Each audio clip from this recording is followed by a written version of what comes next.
Hi. അപ്പോൾ കുറേ നാളായിട്ട് ഇങ്ങനെ ആൾക്കാർ ചോദിക്കുന്നുണ്ടായിരുന്നു, എന്ത് റിവ്യൂ ഒന്നും ഇടാത്ത, റിവ്യൂ ഒന്നും കാണുന്നില്ലല്ലോ, പണ്ട് സ്ഥിരം ഇട്ടുകൊണ്ടിരുന്നല്ലേ, പിന്നെ എന്താ ഇപ്പോൾ ഇടാത്തതെന്നൊക്കെ ചോദിച്ചു. ഓക്കെ, എനിക്ക് അത്ര ഇഷ്ടപ്പെട്ട സിനിമകളൊന്നും ഇപ്പോൾ ഇറങ്ങുന്നില്ല, അതുകൊണ്ടാണ് ഞാൻ അങ്ങനെ ഇടാത്തത്.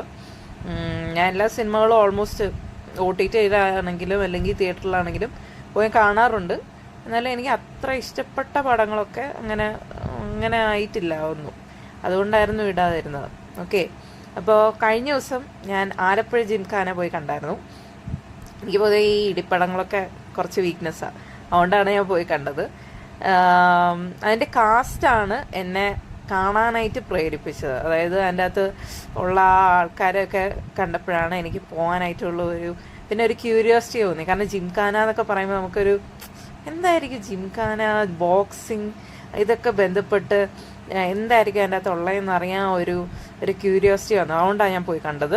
പടം തുടങ്ങിയ സമയത്ത് ഭയങ്കര ഒരു സ്ലോ ആയിട്ടാണ് തുടങ്ങിയത്.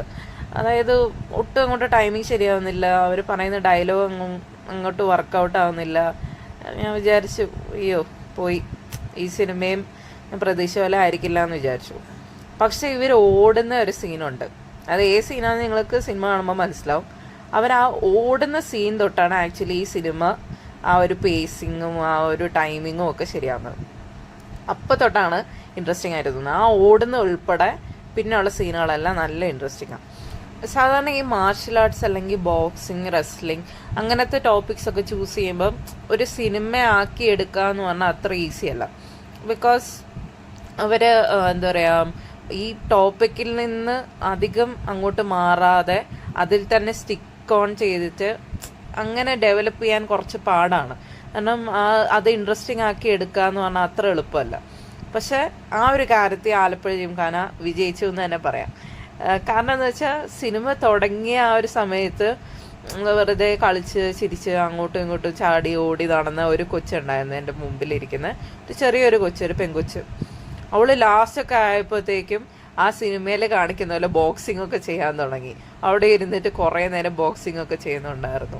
അത്രയും അവൾക്ക് വരെ ആ ഒരു എന്താ പറയുക, ബോക്സിംഗ് വൈബ്, ആ ഒരു മൂഡ് കണക്റ്റായി. അപ്പോൾ എനിക്കും അങ്ങനെ തന്നെ തോന്നി. അവളുടെ ആ ഒരു ഫീലിംഗ് തന്നെയാണ്. ഞാൻ കുറച്ചും കൂടെ വലുതായതുകൊണ്ട് ഞാൻ അങ്ങനെ ഒന്നും കാണിച്ചില്ലെന്നേ ഉള്ളൂ. പക്ഷെ എനിക്ക് ആ ഒരു വൈബാണ് തോന്നിയത്. അതായത് കുറച്ച് സ്ലോ ആയിട്ട് തുടങ്ങി ലാസ്റ്റൊക്കെ ആയപ്പോഴത്തേക്കും ഭയങ്കര ഇൻട്രസ്റ്റിംഗ് ആയി. എനിക്കും ആ ഒരു ബോക്സിങ് റിങ്ങിലൊക്കെ പോയാൽ കൊള്ളാം, ബോക്സിങ് പഠിച്ചാൽ കൊള്ളാം എന്നൊക്കെ തോന്നി. അത്രയും ഇൻട്രസ്റ്റിംഗ് ആയിരുന്നു. അതിൻ്റെ അകത്ത് ഒരു സീനുണ്ട്, അതായത് ആർപ്പ് വിളിക്കുന്ന ഒരു സീന്. എന്ത് സീനാണെന്ന് സിനിമയിൽ മനസ്സിലാവും. ഓക്കെ, ആ ഒരു സമയത്തുണ്ടല്ലോ, നമുക്ക് ശരിക്കും രോമാഞ്ചം വരും. ഭയങ്കര നമുക്കിങ്ങനെ വാവ്, ആ ഒരു ഫീലിംഗ് വരും. അത് അടിപൊളിയായിരുന്നു ആ സീൻ. അതുപോലെ എന്താ പറയുക, മറ്റേ ഏണി വെക്കുമല്ലോ, ഏണി നിങ്ങളുടെ ഭാഷയിൽ എന്താ പറയുന്നത് എനിക്കാണോ, ഞങ്ങൾക്കൊക്കെ അവിടെ ഏണി എന്നാണ് പറയുന്നത്. അതായത് ആൾക്കാർ തമ്മിലിങ്ങനെ എന്തെങ്കിലും പറഞ്ഞിട്ട് ഇങ്ങനെ കോർക്കും. ഓക്കെ, അതൊക്കെ അടിപൊളിയായിരുന്നു ശരിക്കും. അതുപോലെ തന്നെ ആ ഒരു ഫീലിംഗ് നല്ലോണം കൊണ്ടുവരാൻ പറ്റി. ഇതിൽ എനിക്ക് ഏറ്റവും ഇഷ്ടപ്പെട്ട ക്യാരക്ടർ കോച്ചിൻ്റെ ക്യാരക്ടറായിരുന്നു. അടിപൊളിയായിരുന്നു. നാച്ചുറൽ എന്ന് പറഞ്ഞാൽ ഇത്രയും നാച്ചുറലായിട്ട് ഒരു മനുഷ്യനാവാൻ പറ്റില്ല. ഒരു ആക്ടിങ് പോലും എനിക്ക് തോന്നിയില്ല, അത്രയും നാച്ചുറലായിരുന്നു.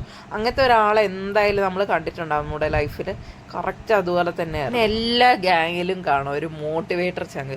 എത്ര തോൽവികൾ ഏറ്റുവാങ്ങിയാലും പിന്നെയും ഡോണ്ട് ഗിവ് അപ്പ് എന്ന് പറഞ്ഞിട്ട് നമ്മൾ മോട്ടിവേറ്റ് ചെയ്യുന്നത്. ചിലപ്പോൾ നമ്മളെ മോട്ടിവേറ്റ് ചെയ്ത് നമ്മൾ ചിലപ്പോൾ കയറിപ്പോയാൽ ആ പുള്ളി ചിലപ്പോൾ കയറിപ്പോണമെന്നില്ല, എന്നാലും ഒടുക്കത്തെ മോട്ടിവേഷൻ ആയിരിക്കും. ആ ഒരു കോൺഫിഡൻസ്, ആ ഒരു മോട്ടിവേഷൻ ആയിരിക്കും നമ്മുടെ ആ ഒരു ഫയർ. അങ്ങനത്തെ ഒരു ക്യാരക്ടറായിരുന്നു നസ്ലിൻ്റെ ക്യാരക്ടർ. കൂടുതൽ ഞാൻ പറഞ്ഞ സ്പോയിലേഴ്സ് ഒന്നും തരുന്നില്ല, കാരണം നിങ്ങളത് കണ്ട് തന്നെ ഫീൽ ചെയ്യണം. എനിക്ക് ഭയങ്കര ഇഷ്ടപ്പെട്ടു കേട്ടോ. എനിക്ക് ഇതുവരെ കണ്ട ബോക്സിങ് പടങ്ങളും മാർഷൽ ആർട്സ് പടങ്ങളും ഒക്കെ വെച്ച് നോക്കുമ്പോൾ എനിക്കിത് നല്ലോണം ഇഷ്ടപ്പെട്ടു. നിങ്ങൾ ഉദ്ദേശിക്കുന്ന പോലെ ഒരുപാട് കോംപ്ലിക്കേറ്റഡ്, കോംപ്ലക്സ് അങ്ങനത്തെ വലിയ കാര്യങ്ങളൊന്നും ഇതിൻ്റെ അകത്ത് എടുത്തിട്ടില്ല. വളരെ ഈ സിനിമയിൽ തന്നെ പറയുന്നുണ്ട്, keep it simple and sweet. അതെന്തിനെ പറ്റി പറയുന്നതെന്നൊന്നും ഞാൻ പറയുന്നില്ല, പക്ഷെ അതുപോലെ തന്നെയാണ് ആ സിനിമ. വളരെ സിമ്പിളായിട്ട് ഒരുപാട് കാര്യങ്ങളൊന്നുമില്ല. പിന്നെ അവർ കോമഡി എന്ന് പറഞ്ഞാൽ അങ്ങനെ ഒരുപാട് കോമഡി പറയുന്നില്ല, പക്ഷെ അൺഇൻറ്റൻഷണൽ കോമഡി കുറേ ഉണ്ട്. എന്ന് വെച്ചാൽ നമ്മളെ ചിരിപ്പിക്കാൻ വേണ്ടി ചെയ്യാതെ നാച്ചുറലായിട്ട് തന്നെ അങ്ങനെ പോകുമ്പോൾ നമുക്ക് ചിരി വരുന്ന ചില കാര്യങ്ങളൊക്കെ ഉണ്ട്. ചില മാനറിസംസ്, അങ്ങനത്തെ കുറച്ച് കാര്യങ്ങളൊക്കെ നല്ല ഇൻട്രസ്റ്റിംഗ് ആണ്, എനിക്കിഷ്ടപ്പെട്ടു. ഒരു സാധാരണ എല്ലാവർക്കും തന്നെ ഇഷ്ടപ്പെടുന്ന ഒരു ടൈപ്പ് സിനിമയായിട്ടാണ് എനിക്ക് തോന്നിയിരിക്കുന്നത്.